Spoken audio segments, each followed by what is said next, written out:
Esiet sveicināti, ir mēneša beidzamā trešdiena, un tātad jūs esat laipni aicināti Nacionālo interešu klubā, kas notiek nu jau otro reizi, un klubā mēs parasti runājam, diskutējam par jautājumiem, kas ir sarežģīti, kas ir strīdīgi. Mēs uzklausām par un pret viedokļus ar domu, lai jūs pēc iespējas vairāk iegūtu informāciju un varētu paši izdarīt savus secinājumus. Mūsu šī vakara tēma ir saistīta ar to, ka pēc dažām dienām ir klāt maijs, kas Latvijai ir zīmīgs ar ļoti daudziem būtiskiem datumiem un ar būtiskiem notikumiem. Nu, vispirms jau 4. maijs, formāli ņemot Latvijas neatkarības atgūšana. Tad ir 15. maijs, visai zīmīgs datums Latvijas vēsturē, 1936. gads. Un nu, maijā tad arī sapratu, ka būs skaidrība vismaz par tiem kandidātiem. Vēlēšanas es īsti nezinu, kad notiks, tur tas datums varētu būt arī dažāds, bet mēs esam nākamā mūsu valsts prezidenta vēlēšana priekšvakarā, un maijā jau nu šīs te debatas un jautājumi par to, kuram būt prezidentam, būs ļoti aktuāli. Tāpēc mēs arī izvēlējāmies šī vakara diskusijas tēmu diezgan sarežģīti varbūt no vēsturiski, juridiska viedokļa, bet tieši tāpēc ir ļoti interesanti. Proti, vai Kārļa Ulmaņa portrets ir tiesīgs būt Latvijas prezidenta portretu galerijā. Runa jau nav tik daudz varbūt par pašu portretu esamību tur pie sienas, bet cik leģitīmi tad Kārlis Ulmanis ir šo amatu ieņēmis, nu tad no tā jau var izriet šī te atrašanās šajā galerijā. Par, pret, es domāju, ka mums būs dažādi viedokļi. Studijā šovakar pieteikšu mūsu šī vakara diskusijas dalībniekus. Sākšu ar Nacionālo interešu klubu vadītāju, prezidentu. Mums tomēr tā kā klubs kādam ir jābūt tam līderim un vadītājam. Dīdis Šmits. Labvakar. Un es iepazīstināšu arī mazliet vēlāk konkrēti vārdus, uzvārdus nosaukšu arī visiem mūsu šī vakara viesiem politiķiem, jo mums studijā ir šobrīd 12. Saeimas frakciju pārstāvi, kuri jau iepriekš zināja, par kādu tematu mēs šovakar runāsim, un es tāpēc pieņemu un pieļauju, ka jums jau katram ir savs viedoklis par šo jautājumu noformulēts, jo jūs šo jautājumu jau zinājāt. Ja jūs nācāt, jums jābūt šādam viedoklim ir, un tad, respektīvi, mēs noskaidrosim, ko tie šie cilvēki, kuru rokās ir mūsu nākamā prezidenta liktenes vēlēšanās, domā par Kārli Ulmani šajā te oficiālajā prezidentu galerijā. Tāpēc tagad to gan mūsu viesi nemaz īsti nezināja, bet mēs pirms ķeramies klāt pie diskusijas, mēģināsim veikt tādu kā pārsēšanos vai spēli. Es uz šī galdiņa, kas te nolikšu, tie, kas par sēdēs šeit, un tie, kas ir pret to, ka Ulmaņa portrets atrodas šajā prezidenta galerijā, sēdēs šeit. Tas nozīmē, ka ja jums gadījumā viedoklis ir savādāks, tad, nu, lai arī varbūt tas izskatīsies mazliet tā kā pēc rīta rosmes, bet, nu, vakara rosme ir jāpārsēžās šobrīd. Nu, tad daram to. Tomēr kāds arī pārsēdīsies. Mums iepriekšējā diskusija klubā sanāca tā, ka nosēdās visi tieši tā, kā tas arī bija. Nē, te ir par. Te ir par to, ka visi kārtībā, tā tam arī būs būt, kā tas arī šobrīd notiek. Un te ir tie, kas ir pret. Skaidrs. Tā, mums tomēr sanāca 4 pret 2. Es arī tad tūliņās pēc kāda maz brīža tiešām iepazīstināšu konkrēti ar šiem cilvēkiem, lai jūs saprastu, kas tad šajā diskusijā piedalīsies. Bet, lai jūs saprastu šo te lietas būtību, par ko mēs diskutēsim, mums ir sagatavots video sižets, pēc kura tad arī sāksim nopietnākas sarunas.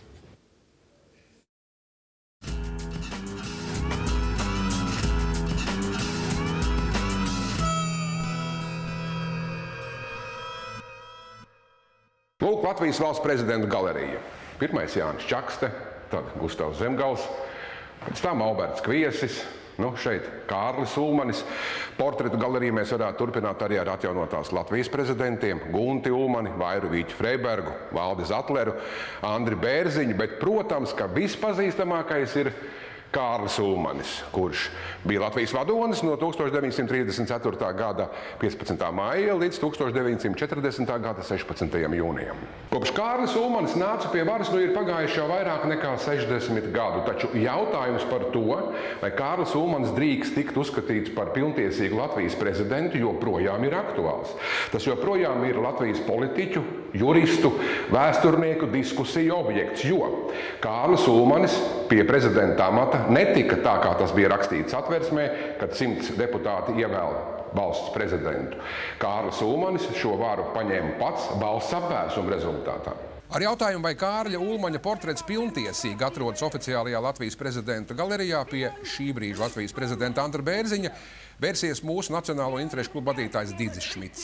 Man šīs vēstules mērķis bija patiesībā sākt debati par to laiku, par tiem notikumiem, ne tikai par pašu apvērsumu, bet arī par to, kā gāja bojā Latvijas valsts. Uz ko es saņēmu atbildi no valsts prezidenta ar preses sekretārs Līgas Krapānas starpniecību rakstisku atbildi, atzīstot, ka Kārlis Ulmans netika vēlēts atbilstoši satversmei, bet tāpat laikā norādot, ka faktiski viņš šo amatu ieņēma no 36. gada līdz 40. gadam. Vēsturnieki pētījumi norāda, ka liela sabiedrības daļa ir atbalstījusi pārmaiņas, kas notika valstī 15. maijā, kā arī neviena ārvalsts nav sarāvusi attiecības ar Latviju. Kas, manuprāt, liek uzdot vēl vairāk virkni jautājumus par to, kā mēs ne tikai juridiski, bet arī politiski vērtējam tā laika notikumus Latvijā, kas sākās ar 34. gada 15. māju un beidzās Latvijas balsu bojāja. Bija lietas, kas man tiešām pārsteidza šī atbildē. Tā skaitā par to, ka liela sabiedrības daļa atbalstīja šo, lai gan šo noskaidrot nebija iespējams vairs kopš 34. gada 15. māja, jo valstī bija absolūta cenzūra, tika aizliegtas politiskās partijas. Faktiski visa vara atradās, tā skaitā preses brīvība viena cilvēka rokās. Es, protams, saprotu, ka savā ziņā visi šī laika prezidenti ir atbildējuši šo jautājumu, jo kā šis portrets tika ievietos, tā viņš joprojām šajā galerijā ir. Cik svarīgs šis jautājums ir Latvijas vēsturē un kā to vērtēt šobrīd, kad esam jaunu valsts prezidenta vēlēšanu priekšvakarā? Par to šovakar runāsim diskusiju raidījumā Nacionālo interešu klubs.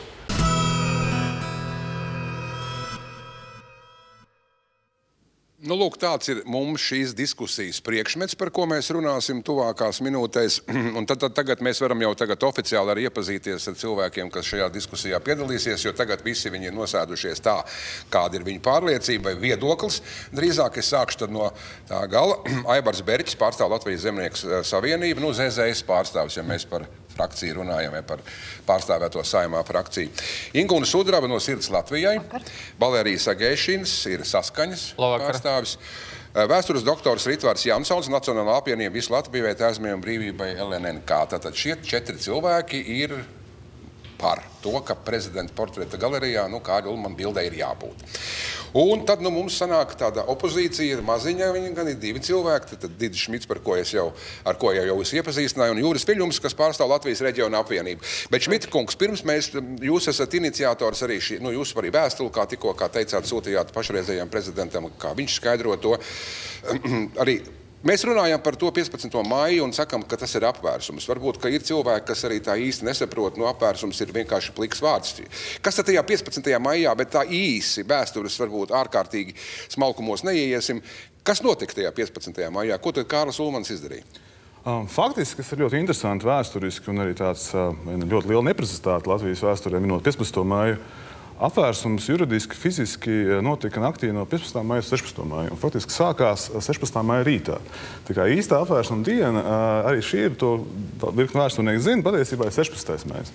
Tad naktī no 15. uz 16. maiju Kārlis Ulmans domu biedru grupa, kā Jānis Balodis un principā pamatspēks aizsarga organizācija, vēlāk arī armija, ieņēma visus svarīgākos valsts objektus, faktiski lielākoties tieši šajā naktī aizturēja virkni iespējamos opozicionārus, virkni Saeimas deputātu, pārsvarā Sociāldemokrātu partijas frakcijas deputātus, bet ne tikai. Tika aizturēti arī atsevišķi Zemnieku savienības frakcijas pārstāvi, Saeimas prezidija pārstāvi, tika arestēts Saeimas priekšsēdis Galniņkungs. Un faktiski līdz rītam valsts vara, faktiskā valsts vara, tika pārņemta Kārļa Ulmaņa rokās, izsludinot arī kara stāvokli. Un par ko vēsturnieki nedaudz strīdās, ir dažādas informācijas, kurā tieši mirklī tika par šo apvērsumu faktu informēts arī tā laika valsts prezidents Kvieškungs. Par to ir strīds. Viena avota vēsta, ka 2 naktī, viena, ka tikai agri no rīta. Katrā ziņā viņš jau bija nostādīts faktiskā situācijā, ka visa vara valstī bija jau, teiksim tā, Kārļa Ulmana rokās. Ja mēs skatāmies no tīri tāda juridiska viedokļa, es nelasīšu visu to pantu, bet tikai to pašu galveno, tad, teiksim tā, kas notikās tajā apvērsuma brīdī, vienalga vai 15. 16. maijas, un kas par to, ko par to teica Latvijas sodu likums, ir diezgan skaidrs. Jā, tad nolasīšu tātad, kas lietojas varas darbus ar nolūku grozīt Latvijā pastāvošo valsts iekārtu, pirmkārt, otrkārt, gāzes valsts prezidentu vai ministru kabinetu vai atņemt viņiem ar likumu piešķirtās funkcijas, sodāms ar spaidu darbiem uz visu mūžu vai uz noteiktu laiku. Soda likuma 13. paragrāfs paskaidroja sīkāk, ko nozīmē spaidu darbs sods noteiktu laiku. Tas bija minimālais sods 4 gadi un maksimālais 15 gadi. Pārsvarā spaida darbus izcieta kūdes raktuvēs vai dolomītu vai skaldot dolomītu. Respektīvi, saskaņā ar tā laikā spēkā esošo sodu likumu, tas, ko izdarīja tajā 15. un 16. māju Kārlis Ulmans, viņam par to pienāktos cietumsods.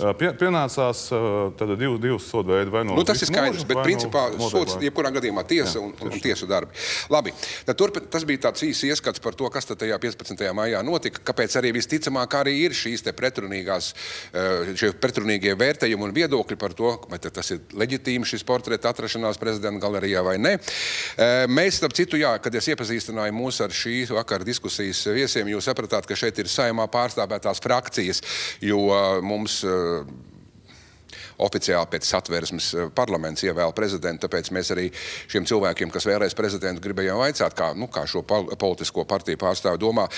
Un jūs redzat, ka nav vienotības neviena cilvēka. Mēs aicinājām bez šaubām arī šīs partijas pārstāvus. Tā bija vienīgā Saeimas frakcija, kas šovakar nav mūsu vidū, jo viņuprāt šai diskusijai ir vairāk vēsturisks, netik daudz politisks vai, juridisks aspekts.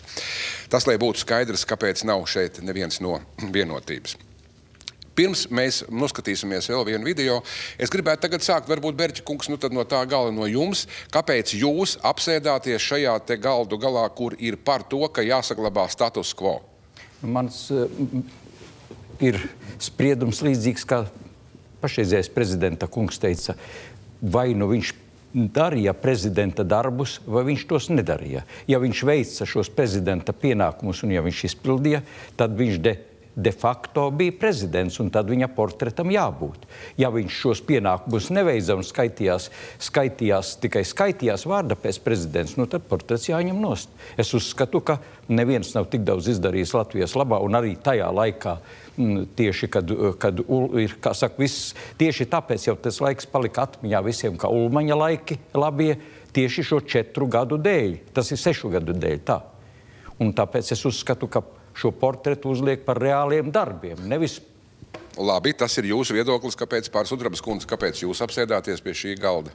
Vispirms man jebkura mēģinājumi pārrakstīt vēsturi vai traktēt vēsturi, un īpaši, ja tu pats neesi tajā laikā bijis, un atkal vai nav tik nozīmīgs laiks pagājis, lai to vērtētu joprojām Latvijā, man liekas, kaut kāda, zināms, absurds jau pats par sevi, bet par konkrēto jautājumu. Mans viedoklis ir tāds, ka pirms mēs kaut ko noņemam vai iznīcinam, vai mums ir kaut kas, ko likt vietā. Kā mēs vērtējam to, kas notiek šobrīd, kas ir noticis līdz šim, vai mums ir kaut kas labāks, ko nolikt vietā. Un es arī piedaru pie tiem cilvēkiem, varu tikai spriest no tā, ko es esmu lasījusi vēstures avotos, un es izlasīju arī Alfrēda Bērziņa grāmatu. Protams, atsauliecinieks un tūs cilvēks Ulmanim noteikti jebko savā atmiņās uzrakstījis arī ar zināmu, vienmēr var pat pieņemt, varbūt kaut ko atcerēsies, kaut ko paspilgtinās, kaut ko netik daudz pastāstīs, bet es arī uzskatu, ka tas laiks, kāds bija, viņš Latvijā iedeva ļoti daudz pozitīva, un atkal spriežu tikai no tā, kas ir vēstures avotos, var spriest par to, ko man ir teikuši savā laikā mani vecvecāki, un vecāki, kas arī kaut ko no tā laika ir piedzīvojuši, ka cilvēkiem ir tikai pozitīvs viedoklis, un visi uzskatīja, ka, lielā daļā, ne jau visi, protams, ka tā situācija, kas bija Latvijā, viņai bija vajadzīgas radikālas pārmaiņas, lai tiešām sakoptu ekonomiku un saimniecību. Un viena maza piezīme, ka es lasīju Alfrēda Bērziņa grāmatu, vismaz tajā daļā atmiņās par Saimu, man tā sajūta pilnīgi tā kā šodien, kad es Saimā atrodos, par ļoti daudz aizkulišu intrigām, nespēju pieņemt lēmumu, nespēju vienoties par fundamentāliem jautājumiem, bez redzējuma uz priekšu, tāda kašķīgums. Tātad bija tā situācija, ja tu gribēji pieņemt lēmumus un redzēt, ka Latvija attīstās, to nebija iespējams. Labi, tas ir Man jau pašam tagad radušies daudz jautājumu arī jums un arī Beriķa kungam, bet jautājumu pēc tam tagad pagaidām jūs tikai formulējat savu viedokli. Agēšina kungs, godīgi sakot, es biju pārsteigts, ka jūs apsēdāties šajā galda pusē. Es tā kā biju iepriekš domājis, ka jūs būsiet pret. Es nezinu, kāpēc, bet man tā likās. Pamatojiet savu nostāju. Godīgi sakot, man nebija cits izvēles, jo man bija jāsēž pa vidu īstenībā jūsu vieta. Tad, bet šādas opcijas nebija. Bet runājot nopietni, jūsu jautājumu es saskatu vismaz divas patiesības. No vienas puses, 1934. gadā ir noticis valsts apvērsums. Par šo šķiet faktu nestrīdas gan juristu, gan vēsturnieku absolūtais vairākums, jo reizē ar citiem likumiem tika pārkāpti Satversmes 1. un 2. pants, un nec Saeima, nec Latvijas tauta nemaz nebija izteikusi vēlmi, lai atteiktos no demokrātijas. No otras puses, un tā ir otra patiesība, pašlaik es saskatu ļoti vienu tādu interesantu paradoksu mūsu sabiedrībā, jo tālāk mēs visi no 34. gada notikumiem, jo spilgtāki viedokļi un atmiņas par šo laiku parādas sabiedrībā. Un kāpēc tas tā notiek? Kāpēc cilvēki skumst? Jo mūsdienas sabiedrības absolūtais vairākums līdzīgi neusticas politiķiem, neusticas politiskajām partijām un līdz ar to meklē kaut kādu risinājumu un izēju spēcīgas, stipras rokas veidā. Lai atrisinātu šo problēmu, mēs piedāvājam grozīt Satversmi un nodrošināt cilvēkiem tautas vēlētu prezidentu. Jā, tas ir cits stāsts. Labi, paldies par jūsu to viedokli. Katrā gadījumā neapšaubami, ka Karlis Ulmanis ir Latvijas vēstures neatņēmamā sastāvdaļa un nebūtu pareizi pašlaik kārot pret gleznām, fotogrāfijām, galerijām un pieminekļiem. Labi, paldies. Jansona kungs, jūs viedoklis. Viennozīmīgi, ka 1934. gadā Ulmanis izdarīja apvērsumu prettiesiski, bet jāņem vērā, ka no 1936. gada viņš bija valsts galva, kas reprezentēja valsti gan iekšienē, gan starptautiskajā arēnā. Un līdz ar to jāņem vērā tā laika situācija, ka no 29 Eiropas valstīm tikai 12 bija demokrātisks, pārējās bija autoritāra režīma. Tā laika kontekstā viņš bija normāls starptautisks valsts līderis. Viņa vēsturiskā nozīme sākot no valsts idejas virzības jau pirms 18. gada 18. novembra valsts dibināšanas nopelni un valsts attīstības nopelni ir viennozīmīgi vēsturiski nopelni, par ko viņš ir pelnījis cieņu.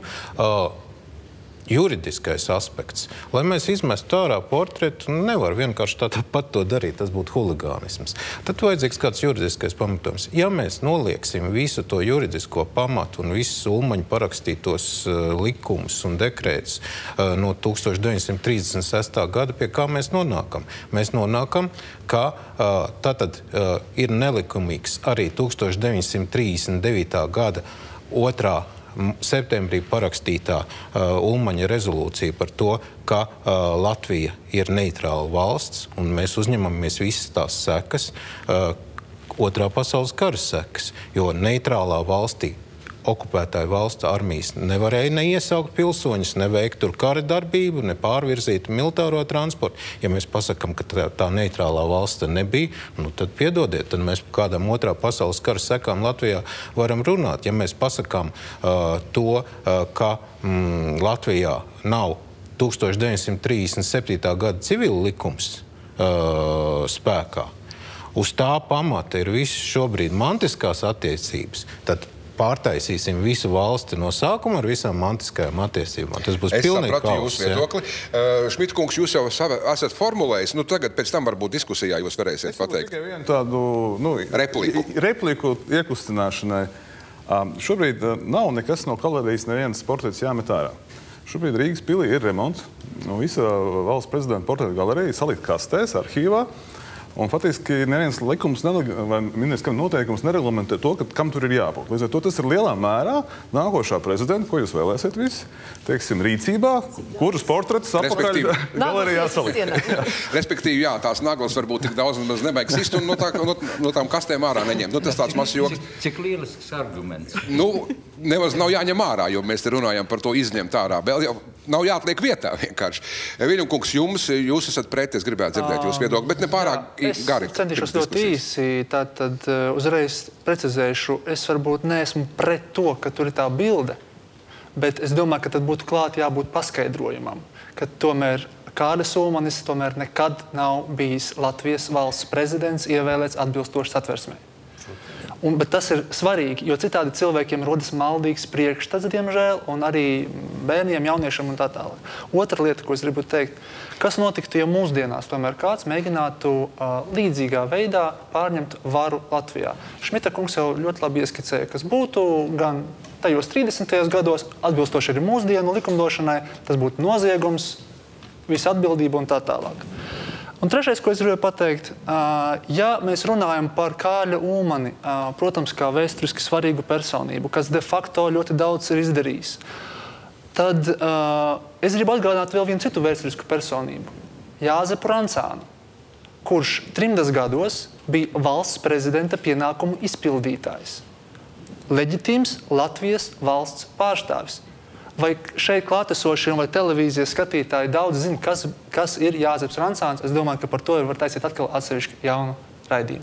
Bet, Viļņum kungs, ja Ulmans 1940. gada 18. maijā nebūtu devis sūtnim Zariņam pilnvaras, nebūtu darbojušies neviens no šiem te pārstāvjiem ārzemēs, arī Bilmāt kungs. Redziet, jūs tikko paspilgtinājāt un piekritāt manai izteiktai tēzei, ka tiešām Jāzeps Rancāns būtu liekams tajā pašā galerijā blakus Kārlim Ulmanim. Jo katrā ziņā šīs te Ulmaņa valdības pilnvars garantēja to, ka Latvijas valsts sūtniecības darbojās ārvalstīs un pārstāv Latviju de jure. Ja mēs to visu nosvītrojam, šīs pilnvaras... Es neteicu, ka mums jānosvītro nevienā brīdī. Valsts vairs nebūtu. Mēs arī ļoti labi arī gribētu, ka tādas diskusijas sākās te tagad par un pret cilvēku runās un viens otru varbūt pat gaumīgi pārtraucot, jā, varbūt nerunājot vienas otram virsū, bet pastrīdēsies. Bet pirms mums vēl reklāmas pauze ir, mums ir sagatavots arī viedoklis, ko par to domā juridiskā autoritāte, Latvijas Universitātes juridiskās fakultātes tiesību teorijas un vēstures zinātņu katedras vadītājs docents Jānis Pleps.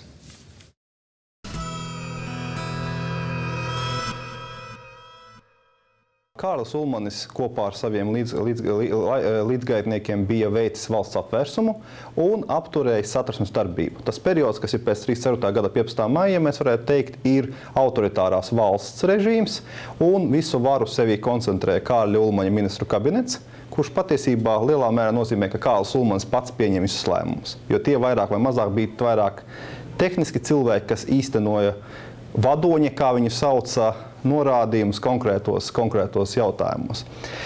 Formāli pēc 15. maija Kārlis Ulmanis atstāja amatā Albertu Kviesi līdz viņu pilnvaru termiņa noticējumam, kas iestājās 36. gada 11. aprīlī. Un tas solījums bija tāds, ka līdz tam laikam tiks veikta Satversmes reforma un nosacīta valsts atgriezīsies uz vairāk vai mazāk konstitūcijā regulētiem ceļiem. Taču tad, kad tuvojās šis datums un Satversmes reformas vēl nebija, tad, kā Alfreds Bērziņš raksta savos memoāros, tā duālā situācija sāka traucēt, ka formāli pirmais numurs ir Alberts Kviesis, bet visi godina vadoni, Kārli Ulmani. Un ministru kabinets pieņēma likumu, un šis ir ļoti īpatnējs gadījums, kad pēc būtības valsts prezidents tika noteikts nevis vēlēšanu ceļā, bet valsts prezidents tika noteikts ar likumu. Tika pieņemts likums par valsts prezidenta amata pienākumu izpildīšanu, ar kuru tika pat noteikts, ka ministru prezidents Kārlis Ulmanis izpilda valsts prezidenta vietu. Pēc būtības tas nozīmē, ka Kārlis Ulmanis pats sev pievienoja šo titulu valsts prezidents esošajam ministru prezidenta amata titulam. Ja mēs raugāmies no Satversmes skatu punkta, tad Kārlis Ulmanis valsts prezidenta amatu pievienoja tādā kārtībā, kādu satversme neparedz. Līdz ar to mēs drīzāk par viņu varētu runāt, kas varētu būt precīzāks tituls kā par autoritāras valsts vadoni. Vai ministru prezidentu, kurš izpildīja valsts prezidenta amata pienākumus. Nu, tāds te ir jurista viedoklis, eksperta viedoklis. Jautājums, protams, ir no juridiskā viedokļa diezgan sarežģīts un cimperlīgs. Tur likuma panti un punkti, tur diezgan grūti tam visam izsekot. Mēs turpināsim diskusiju, un te jau vairāk tādā emociju un pārliecības līmenī pēc maza brīža. Mēs tagad dosimies mazā reklāmā, bet es vienkārši gribu uzdot pirms reklāmā dodamies arī skatītājiem kādu jautājumu. Nu, parēķiniet galvā, paskaitiet, cik tad mums to prezidentu ir bijis Latvijā. Un ticiet man, raidījuma beigās, tad šis skaitlis, man liekas, ka tomēr, ja mēs tā parunāsim nopietni, varētu arī stipri vien mainīties. Tagad vienkārši tāds atjautības uzdevums jums. Pēc reklāmas mēs turpināsim diskusiju.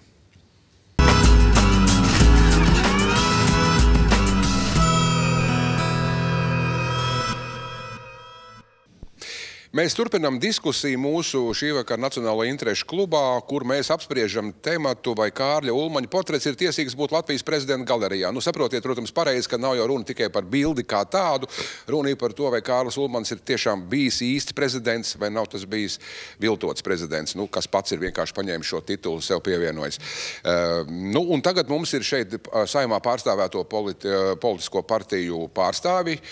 Šie cilvēki arī lems par nākamo mūsu valsts prezidentu, tāpēc mums tā kā ar to vēsturi vismaz diskusiju līmenī vai kaut kādā tādā, nu pagaidām, tā diskusija varētu būt diezgan gara, kā mēs jau te sākām runāt arī, tad bija reklāma, bet lai iezīmētu to problēmu, ja, ka tā tomēr pastāv laikam tomēr kā problēma. Tāpēc mēs arī šovakar esam šeit pulcējušies Šmitkungs, nu tad sākam debats, jūs esat iniciatori šai te ideja un jautājumu. Jā, es atļaušos nolasīt tāds divus izvilkumus no vēsturnieka Edgara Dunsdorfa un Šurbīnska tāds citātiem no vēstures avotiem. Jo, manuprāt, ir bieži vien tāds tā kā tie, kas atbalsta tos notikumus 15. maijā, un uzskata, tas bija tāds, zinām, romantismu tam pieiet, nu, tur tā viss Eiropā bija, nu, tad mums Latvijā. Un es atgādinātu, un kas man arī pārsteidz, ka, teiksim, Demokrātiskās Saeimas šodien vēlēt frakciju vadītāji var, teiksim, uz to tā, nu, romantiski skatīties, jo es citēju, pēc 34. gada 15. maija apvērsumu norisinājās plašas represijas, kur rezultātā vasarā, balstoties uz politiskiem apsvērumiem, tika apcietināts vismaz 1080 personas. Lielākā daļa no potenciāliem politiskiem opozicionāriem nonāca apcietinājumā bez apsūdzības uzrādīšanas. Apcietināto sarakstu sastādīja politiskā policija kopā ar armijas štāba informācijas daļu. Pārsvarā tie bija sociāldemokrātiskie politiķi un sabiedriskie darbinieki, vai vienkārši sabiedriski zināmas personas, kuras atklāti nesimpatizēja Kārlim Ulmanim. Ārsti, advokāti, Rīgas pilsētas valdes locekļi un Saeimas deputāti, strādnieku kustības vadītāji, Latvijas armijas virsnieki. Lielākā arestantu daļa tika vēlāk pārvest uz Liepājas. Nu, tajā laikā viņi sauc koncentrācijas nometni, protams, neliksim šo šausmīgo vārdu, bet tas citātā ir tā. Nu, vai tas tiešām ir, teiksim tā, cilvēks, kurš ir aizliedz politiskās partijas, tā skaitā Zemnieku savienība, cilvēks, kas ir represējis vismaz 1080 cilvēkus, Saeimas deputāts, Saeimas priekšsēdētāji, bez apsūdzības, kurš ir ieslodzīts viņas nometnē. Jānis Balots izdala, starp citu, kara ministrs pavēli par šo nometni, saskaņā ar kuru katru, kas pietuvojās Zaloņstiebas žogam tuvāk par 2 soļiem, sargam bija tiesības nošaut. Vai šie apsvērumi kopums mums neliek tomēr uzdot jautājumus par to, ne tikai par to, vai juridiskais status ir pareizs, jo patiesībā, kāpēc tas jautājums par prezidenta portreta galeriju, tas nav tikai tāds vēsturisko faktu galerija, tas ir arī tāda, zinām, goda galerija. Tā ir tāda cēluma galerija. Skaidrs. Neviens neapsīd, ka Kārlim Ulmanim bija tiesības, un joprojām ir tiesības vairākas reizes, starp citu, nu, bez ironijas, būt viņa portretam piekārtām ministra prezidenta galerijā, kur viņš ieņēma vairākas reizes. Tur nav nekāda jautājuma. Un es nesaku, ka Kārlis Ulmans nav bijis vēsturiska persona Latvijas valstī, bet blakām čaksteri. Es jau gribu tagad došu vārdu jums tūliņās, jūsu viedokli, nu, teiksim, diskusijai. Gribēju teikt, ka Plepa kungs, ja jūs pareizi sapratāt, pirms reklāmas bija, viņš teica, ka īsti viņš būtu sēdējis šeit. Viņš būtu pret, faktiski, ja, kā jurists. Nu, ko jūs varat teikt? Nu, es varētu pieteikt, sacīsim, nu tā, varētu piekrist Plepa kungam, ka Ulmans bija prezidenta pienākumu izpildītājs. Droši vien, ka tā juridiski. Bet nav jau svarīgi, vai tur izpildu pienākumu. Ministru prezidentu viņu ievēlēja Saeima kā ministru prezidentu. Jautājums, pēc tam viņu neviens vairs nepārvēlēja, ja? Bet kā ministru prezidentu viņu ievēlēja Saeima. Un vispār, jā, tas bija tas, ka ir, ka es piekrītu tam likumīgi dzenot pēdas, jā, tā kā viņš bija Saeimas likumīgi iecelts, kā ministru prezidents, un savukārt, kad Saimas darbība bija izbeigta, tad vienīgais, kas varēja lemt par to, ko darīt tālāk ar prezidentu tajos apstākļos, faktiski tas bija ministru kabinets, kas bija likumīgi radīts. Tā kā no tā viedokļa viss ir noticis likumīgi. Jā, ja dzenam tā likumīgi un mēģinam to iztaisīt juridiski vai nejuridiski, bet man gribētos teikt, pat citu. Es te droši vien nesēdētu, ja nebūtu Kārļa Ulmaņa. Es gāju, es esmu pietiekami vecs, un es vēl esmu no tās paudzes, kas tik tiešām nācām ar Ulmaņa tajās gados iededzināto deksmi un pārliecību, un cauri tiem laikiem, un ar tām grāmatām, kas vēl bija dabūjamas. Un es domāju, ka mēs izdzīvojam šos 50 gadus, okupācijas gadus, vēl ar tām romantiskajam, kā jūs sakat, vai kā idejām, ko iededza Ulmanis ar Mazpulku un tā tālāk. Un ja runā par šo likumību, tad man gribās sacīt tā, ir peldbaseins, un tur, protams, ar drēbēm iekšā lekt nedrīkst, bet tur slikst bērns. Un viens no malas ielec un izvelk to bērnu. Un tad tagad viņam sacīs, bet ar kādām tiesībām tu leci tajā baseinā? Ko tu piešmucēji ūdeni? Es tā varbūt primitivizēju, bet tas ir apmēram tas pats, jo Ulmanis nebija ne huligāns, nekas, un viņš lieliski apzinājās, ko viņš dara. Un viņš to sāka 28. gadā, ja jūs zināt vēsturi, domāt, kā lai tiek galā, kā mana mamma teica, kā lai tiek galā ar to šļuru. Jums ko iebilst, tad sakiet uzreiz savu iebildumu. Pagaidām es nedzirdu argumentus. Es varētu nebildumu, tad skan, kad kaut kāda šļura un kad tāds mīts, ka bija ļoti liela neapmierinātība demokrātiski iekārta un Saeimas darba, kas nebalstās nevienā vēsturiskā faktā. Kas ir interesanti, 4. Saeimas dalība vēlēšanās bija virs 80%, turklāt viņi bija augusi salīdzinot ar 3. Saimu. Nav neviena pamata uzskatīt, ka sabiedrība, kura būtu nogurusi no demokrātijas, 80% piedalītos Saeimas vēlēšanā. Daudz lielākā skaitā nekā tagad. Tie bija citi laiki, toreiz cilvēki bija apzinīgāki, viņi gāja vēlēt. Vēl nebija nonācis līdz tai, jo tagad jau ir normāli. Visa Eiropa ir nogājusi līdz tam, ka aiziet 40% un jau normāli, bet tajā laikā tas nebija pieņemts. Cilvēki tā neskatījās. Bet tā pašā laikā, jūs palasat, piemēram, man ir mājā visas šīs pirmskara stenogrammas. Palasiet 4. Saimas stenogrammas, un tur matus gribās plēst no šausmām, ka kāp viens pēc otra šie te stādnieku un zemnieku. Esmu ļoti daudz stenogrammas lasījis, un tā skaitā skatījies arī visu Saimas vēlēšanu rezultātus. Un es nevaru nepamanīt, ka patiesībā, kur ir tendence, ka Zemnieku savienība sāk zaudēt popularitāti.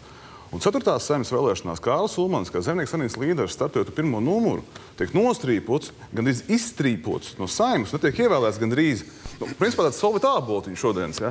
Tā kā viņa rēķina demokrātiju bija pilnīgi personiski. Un ja atcerēsimies, tad pirms apvērsuma 2 lasījumos Saimā bija izgājuši satversmes grozījumi, bet tautas vēlēt prezidentu. Un 18. maijā nebūtu apvērsums, visticamākais arī būtu pieņemts grozījums par tautas vēlēt prezidentu. Tikai Kārlis Ulmanis ļoti labi apzinājās pēc pēdējiem vēlēšanu rezultātiem, ka viņa izredzes tikt ievēlētam ir tuvs nulē. Tāda viņa objektīvā popularitāte pirms apvērsuma. Es gribu aicināt Sudrabas kundzei. Jūs pieminējāt, kad jūs teicāt savu viedokli, skaidrojāt, ka jūs lasījāt šos memoārus, un jums tur diezgan liela līdzība ar to Saimu, kas mums šobrīd pašlaik ir. Tad jūs tagad faktiski tā kā pat pieļaujat domu, ka būtu labi, ja kāds Kārlis Ulmanis nākt arī šobrīd tagad un to visu darīt tā, kā viņš to darīja tajā laikā. Jo es ļoti labi saprotu arī Beriča kunga pozīciju, ne tikai tāpēc, ka viņš arī tur ir, kā saka, pateicīgs ir Ulmaņa laikam. Ulmanis tiešām ļoti populārs prezidents. Ulmaņa laika, par ko mēs te runājam, jā, tas tiešām tā arī sabiedrībā tiek uztverts, bet kā ar to tiesiskumu un iedomājieties situāciju tagad. Kāds nāktu to izdarīt? Protams, un atkal vēlreiz saku, vēsturi nevar pārrakstīt, un arī pasaulē cita situācija, Eiropā cita situācija. Mēs dzīvojam citos apstākļos. Ja? Es nekādā veidā neesmu cilvēks, kurš tagad teikt, ka valstī ir apvērsumi jātaisa. Bet tas, ko es gribēju teikt, tagad es lasīju šo grāmatu, vienkārši es pat par savām personīgām asociācijām, kādas man veidojās, tagad esot Saimā un lasot grāmatu, man liekas, ka 1:1 nav nekādas starpības, vai 33. gads toreiz Latvijas Saimā, vai viņš ir šodien. Nu, no kaut kādos aspektos, no tā, cik tas darbs ir produktīvs un kādas ir savstarpējās attiecības un tā tālāk. Ja? Bet tas nenozīmē, ka tagad ir kaut kāda situācija jāmaina. Bet tas, par ko es vienmēr esmu iestājusies un arī iestājusies mūsu politiskā partija, ir par to, ka Latvijai ir vajadzīga šī saimnieciskā attieksme. Un vienreiz viens konkrēts plāns, kā valsts attīstās, visiem skaidrība, kas notiek. Tagad mēs arī redzam, kā lēmumi tiek pieņemti. Nav tālu piemēru jāmeklē šodienas komisijas sēdes, ja, kurā decembrī, kad mēs teicām, nevajag tur iekrāsot dīzeļdegvielas akcīzi, ja nav valsts gatava, valsts institūcijas nav gatavas tam, neviens nezina, kas īsti notiks, ko tas maksās. Un šodien tas lēmums tiek labots. Ja 4 mēneši pagājuši saprot, ka tas viss bija pārsteidzīgi, nav gatavi šādu lēmumu ieviešanai. Es vairāk par to vidi, kurā nav tāda saimnieka attieksme, domāšana ilgtermiņā, viss pārējais. Ja? Un es vienkārši pēdējo gadu laikā. Izlasot šo vēsturiskos aspektus, es vienmēr būšu par cilvēks, kurš uzskata, ka vēsture nav jāpāraksta. Mēs nevaram neko izmainīt un nezinām visus apstākļus. Vai esat bijusi Baltkrievijā pēdējo gadu laikā? Tur ir saimnieks šobrīd?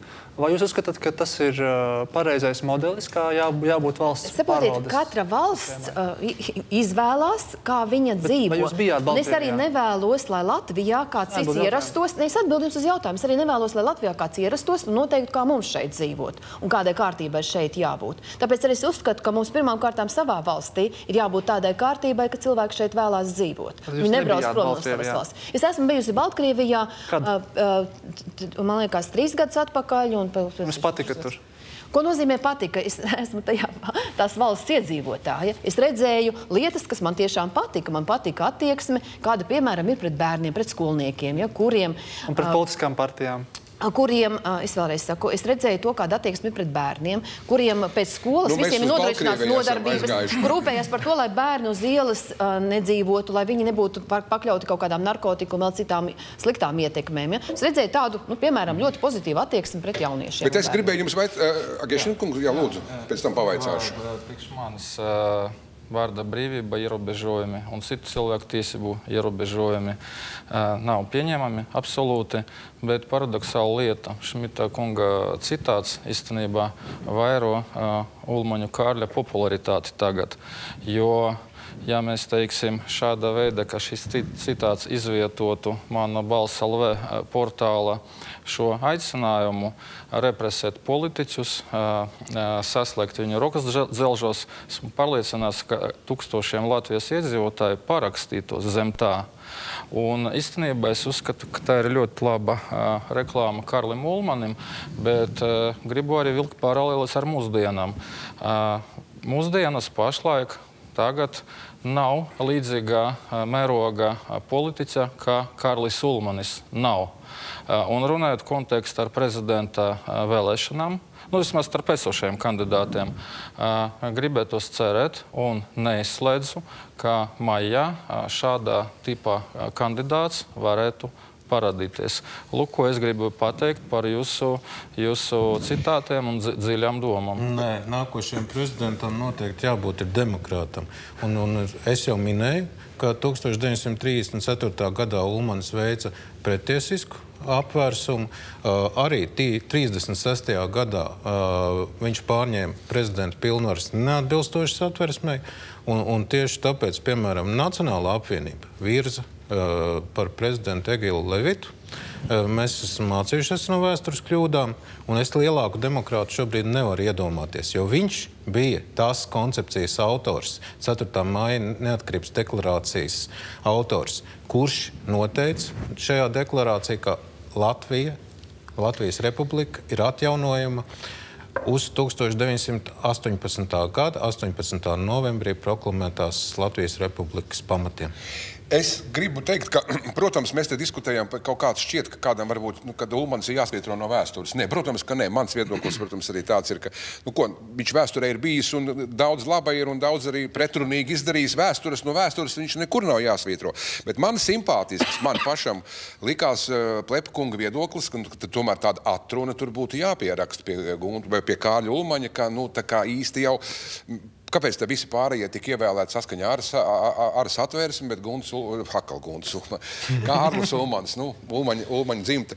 Kārlis Ulmans tā nebija. Ja mēs runājam par tiesisku valsti, tad gribētos to tiesisko kaut kādu tomēr arī patiesību. Mēs nenoliedzām, ka pats veids, kā Kārlis Ulmans, kur tuva par prezidentu, nav atbilstoši satversmei, un par to neiet strīds. Man liekas, ka vairāk ir stāsts par to, kā novērtēt to, kas pēc tam tā vēsturē ir noticis. Ja vai tāda rīcība kā tāda bija arī valsts prezidenta darbības. Tās bija valsts prezidenta darbības, tas bija valsts prezidents, kurš paraksta likumus, kur valsts ir starptautiski atzīta un tā tālāk. Ja tā kā, manuprāt, vienā daļā mums ir absolūta vienprātība, ka mēs neviens nesakām, ka te ir runa par interpretācijām, kaut kas tajā brīdī notika likumīgi. Jums ir ko piebilst, mēs esam par daudz runājuši. Es tikai varbūt tādu vispārīgu tēzi gribēju teikt, ka mums tomēr ir ļoti svarīgi būt spējīgiem godīgi atzīt gan pašu kļūdas, gan arī mūsu valsts vīru izdarītās tomēr, tādas, es teiktu, kļūdas. Mums jābūt godīgiem pret sevi, gan pret saviem bērniem, kā jūs minējāt, viņiem godīgi jāizstāsta tā vēsture. Un godīgi jāizstāsta, ka Kārlis Ulmanis tomēr nav bijis, atkal tas prezidents, ja? Un, ja mēs runājam par to mūsdienu procesu, kā mēs izvēlēsim mūsu jauno prezidentu, nevis vadoni, vai ne? Man šķiet, ka tas ir ļoti svarīgi, ka mēs izvēlēsimies nevis vadoni, bet prezidentu, un viņam jābūt tiešām nevis vadonim, bet personībai. Un es ceru, ka Latvijā ir ne tikai viena, divas, bet tiešām desmitiem labu personību, kas var arī ļoti labi pildīt. Pagaidām jūs tur Saeimā visi mokaties, nevarat atrast nevienu kandidātu. Mēs atradām. Jūs atradāt jau diezgan ātri, jā. Jūs jau koalīcija meklējat kopīgi šobrīd. Berčkungs cēl roku, ko jūs gribējāt teikt. Ir jau viegli strīdēties par vēsturiskām personām, bet ir kaut kādā dīvainā kārtā tā. Ja jūs gribat kaut ko radikālu izdarīt, tad jums ir jāiet pret likumu. Jā, mēs sāksim ar Jūliju Cezaru. Kā tad Jūlijs Cezars nāca pie varas, vai tas bija likumīgi? Atcerēsimies Napoleonu. Napoleons pats sev uzlika imperatora troni galvā. Tas ir kaut kas pavisam cits. Kāpēc cits? Tādas pašas nelikumības. Un tāpat Anglijas karaļi un Francijas karaļi. Tur nebija demokrātiskas valsts pirms tam. Kā tad nebija valsts? Tur nebija demokrātiskas valstis pirms tam. Bija izdarīta revolūcija, bija faktiski karaļa vara gāsta, un pēc tam Napoleons uzlika sev troni galvā, paaicinot Romas pāvestu, bet noliekot, ne jau tu man uzmauksi kroni, es pats sev uzlikšu. Un tā tālāk. Mēs diez vai būtu, ja sākam juridiski rakņāties, tad diez vai būtu Amerikas Savienotās valstis, ja juridiski ņemt, viņas nedrīkstētu būt. Es sapratu jūs domu, Berčkungs, bet man liekas, ka jūs spēlējaties šobrīd ar uguni. Jūs sakat, ka labu un cēlu mērķu dēļ var arī likumu pārkāpt. Es tā domāju. Es tā domāju, ir tādas kritiskas situācijas, Bet mēs par tiesisku valsti runājam. Kad jums ir jāuzņemās atbildība, un Kārlis Ulmanis lieliski zināja, ko viņš darīja. Viņš saprata, ka, ja tas neizdosies, tad viņš tur raks kundru. Tad viņam būtu jāiet zem tiesas, protams. Un tāpēc viņš to ļoti ilgi un rūpīgi runāja. Un man ir visas grāmatas rokā, ir, teiksim, tas, ko Klīve raksta. Un Ulmanis 28. gadā runāja ar Klīvi. Un viņš sākumā domāja, kā mainītu, lai tiktu pie šī valsts tautas vēlētā prezidenta. Un Klīve viņam pārliecināja, ka tas nekā nemainīs radikālā situācijā. Un tad Ulmanis atkal bija tie pārdomu gadi, kad viņš mēģināja atrast atbildi. Un tad viņš gāja uz šo mēģinājumu. Tas ir skaidrs, bet ziniet, es nevelti uzdevu pirms reklāmas pauzes, cik mums Latvijā ir bijuši prezidenti šo jautājumu. Un mums ir arī viens pavisam maziņš video, ko mēs tūliņās jums parādīsim arī visiem. Un tad es faktiski domāju, ka mums vēl dažas minūtes ir, diskusijas noslēgumā ir laiks parunāt arī par šādu aspektu. Lūdzu. Pēdējais Kārļa Ulmaņa parakstītais paziņojums publicēts Valdības vēstnesī 1940. gada 22. jūlijā. Citēju, valsts prezidenta 1940. gada 21. jūlija paziņojums. Sakarā ar šā gada 20. jūlija likumu par valsts prezidenta amatu izpildīšanu, nolikdams valsts prezidenta amatu, nododu to ministru prezidentam doktoram Augustam Kirkenšteinam. Valsts prezidents Kārlis Ulmanis. Citāta beigas. Nu, respektīvi, jautājums ir par to, vai tādā gadījumā nebūtu arī šajā portretu galerijā jābūt Augusta Kirhenšteina fotogrāfijai. Nē, tas notika okupācijas apstākļos, tā ir cita situācija. Cik nelikumīgs bija Kvieša nodošanas akts Ulmanim, tik nelikumīgs bija šis Ulmaņa nodošanas akts Kirhenšteinam. Bet tā jau bija okupācijas situācija, un līdz ar to mēs nevaram vērtēt to, kā Kirhenšteina, kā likumīgu valsts prezidents. Un atšķirībā no tā, ka Ulmanis pēc tam patiešām bija prezidents, tad Kirhenšteins, diemžēl, bija tikai nožēlojama marionete, kas darīja visu to, ko viņam nodiktēja Krievijas sūtniece. Bet turpinot... Un šeit ir tā varoņdarba Ulmaņa uzskaitījums. Ja? Šis ir pēdējais akts Latvijas Republikas demontāžas procesā, kurā Kārlis Ulmans piedalījās līdz pēdējiem brīdim, personīgi parakstot varas nodošanu Augustam Kirhenšteinam. Ja, un patiesībā, teiksim tā, visticamākais, ja Latvijas bojājies priekšvakarā, Kārlis Ulmans būtu uzvedies kā valsts virs, kā valsts prezidents. Es droši vien nekad nebūtu rakstījis savu vēstuli šodienas prezidentam, varbūt šī diskusija nekad nebūtu bijusi. Bet ņemot vērā, cik nožēlojami, nodevīgi mēs pazaudējam Latvijas valsti, mēs ar šo traumu mokamies joprojām. Mēs nezinām, vai valsts ir jāizstāv, jo taču ir kaut kādi apstākļi, kuros var nekarot pa valsti. Mēs atceramies Ulmaņa pēdējo uzrunu. No šī rīta Latvijas valsts ienāk padomju karaspēks, tas notiek ar valdības ziņu un piekrišanu, sagaidiet viņus kā draugus, nepulcēties ielās.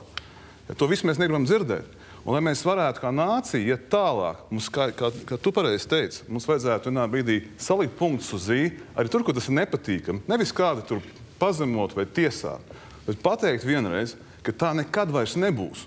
Kad ja reiz vēl mūsu valsts kāds apdraudēs, mēs pa viņu karosim. Nevis sagaidīsim šeit kā draugus, nevis parakstīsim rīkojumus, ar kuru nodosim okupācijas varai pēdējo artavu no valsts svars. Kā to izdarīja Kārlis Ulmans. Ja, bet es domāju, ka svarīgāk jau ir tas, ar kādu attieksmi jebkurš šodien dzīvo valstī un cik mums katram valsts ir vajadzīga un kā mēs to ar savu darbu un attieksmi parādām. Jo ne jau tevi pārliecinās atkal kaut kādu vēstures traktējumu tālāk. Noteikti vienmēr vajag zināt vēsturi, vajag būt pareizai interpretācijai un maksimāli tuvu faktiem. Bet, manuprāt, ka svarīgāk šodien ir tas, kāda attieksme šodien ir par valstu. Man vairāk satrauc tas, ka lielai daļai cilvēku vairs nav valsts būtiska. Tas ir tas, kas mums ir svarīgi atgriezties. Lielā mērā arī no šiem te, ka mēs godinam un negribam redzēt savu pagātni, vai tas mums netraucē kā reiz savākties un iet uz priekšu, vienot. Kā Edgars Dunsdarbs teica savu patiesībā visobjektīvāko vēsturisko darbu par Ulmanu rakstot, jo viņam nebija nekāda personiska attiecība. Alfrēds Bērziņš bija viens no aktīvākajiem Ulmaņa apvērsuma līdzautoriem. Viņam bija tāda zīmīga frāze, ko viņš teica, ka nekas tajā laikā nesašķēla Latvijas sabiedrību vairāk par 15. māju. Ja. Un vēl viena lieta gribēju pateikt, ja mēs tuvojamies beigām, Raiņa gads. Ja. Rainis bija tāds pravietisks ļoti Latvijas vēsturē. Viņš viens no pirmajiem, kas ierunājās par neatkarīgas Latvijas iespējamību savulaik, par ko viņi izsmēja. Bet viņam bija taisnība. Viņam bija liela taisnība, manuprāt, arī par valsts bojāju.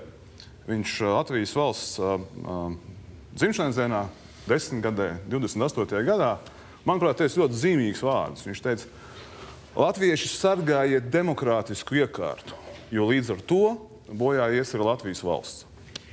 Nebija iespējams Latvijas valsti tajos apstākļos saglabāt. Nevienam, vai tas būtu Saeima vai jebkas, nebija tajos apstākļos starp šiem zirnakmeņiem iespējas tik nesamaltiem. Mums ir jāskatās uz priekšu. Un Ulmaņa nopelns ir tas, ka šo atmiņas par skaisto Latviju, par to, ko mēs toreiz ko viņš toreiz izdarīja, ka mēs iznesām līdzi un ar šo sapni izdzīvojam cauri šai okupācijas. Jā, Jansson kungs teica, jāskatās uz priekšu. Ja? Es jums došu vārdu, bet ja mēs skatāmies uz priekšu, vai jūs pieļaujat arī, man jārunā tiem, kas ir par, jāprasa, situācija, ka kaut kas līdzīgs varētu atkārtoties, ir kaut kādā ārkārtēja apstākļi. Kungi, pirmkārt, nomierināties nav otra Kārļa Ulmaņa. Viennozīmīgi mums ir... Kas viennozīmīgi, jā vai nē? Viennozīmīgi jāņem vērā, ka mēs vēlot jauno prezidentu, vēlam arī prezidentu, kuram ir satversmē noteikts, ka krīzes situācijā viņš ir tas, kas sasauc Saimu un pasludina kara stāvokli. Respektīvi, mēs uzliekam viņam milzīgu atbildību. Un Es pilnīgi piekrītu jūsu teiktēm, ka tam ir jābūt cilvēkam, kas šajā krīzes situācijā var rīkoties un arī rīkosies adekvāti un savu valsti aizstāvēs. Otra atziņa, kas man izkristalizējās no jūsu teiktā, ir tas, ka demokrāti ir ļoti viegli sagraut demokrātisku valsti, arī šobrīd Latviju. Bet cik grūti ir to atjaunot, to tā vēsturiskā pieredze mums rāda. Jā. Tas bija ļoti grūti Latvijai. Tāpēc ar milzīgu atbildību piesim šim nākošajam valsts prezidentam. Jā, es vēlos pielikt punktu. Es gribu pateikt ar visu atbildību, ka sākam nomierināt cilvēkus, arī jūs skatījāties, nekas tam līdzīgs, kā 1940. gada nenotiks, jo draudi Latvijai kontekstā ar starptautisko terorismu un citiem, varbūt mūsu valsts labvēļiem, ārkārtīgi zemi. Uz to norāda visas attiecīgas institūcijas.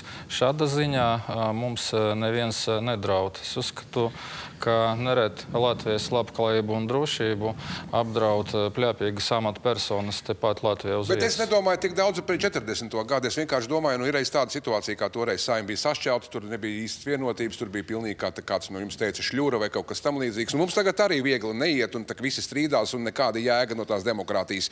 Tā var kādam likties. Taču, lai nāk īsts saimnieks un ņem to visu savās rokās un airē to laivu uz priekšu. Es domāju, tieši no šī viedokļa raugoties vai kaut kas tam līdzīgs. Ne 40. gads, bet 15. mājas vēl ir iespējams. Es uzskatu, ka tās demokrātijas apstākļos, un mums ir demokrātija Latvijā, nekas tāds nav iespējams. Skaidrs. Protams, es arī piekrītu, ka Saeimai jebkuru lēmumu pieņemot, arī šo lēmumu par valsts prezidentā, ir ļoti liela atbildība par to, kādu valsts ceļu, ar kādām rīcības spējām un kādu apziņu. Mēs diskusiju esam spiest šobrīd arī noslēgt. Gal galā jums šobrīd ir jālemj būs par mūsu nākamo prezidentu, tad varbūt arī daļai no tā, ko mēs te visu šovakar runājam, tas jums arī būs savu izvēli veicot jāpārdomā. Es saprotu, ka mēs nevarējām atrisināt šo jautājumu, jo vēsture, kā anglosakšu valstīs, vispār tiek pieskaitīta literatūras nodaļām. Ja? Galu galā, jo tas ir strīdīgi un dažādi to var arī viedot, bet mēs gribējām vienkārši sākt un rosināt TV24, Rīga TV24 parunāt par to, jo mūsuprāt stiprai valstī ir jādiskutē par to un jānonāk pie kaut kāda daudz maz vienota slēdziena par to, kas mums ir bijis noticis pagātnē, jo tikmēr, kamēr tas nebūs, mēs nebūsim stipri. Paldies! Domājiet arī jūs tālāk un diskutējiet arī jūs tālāk. Paldies! Visu labu! Nav jau iespējams tagad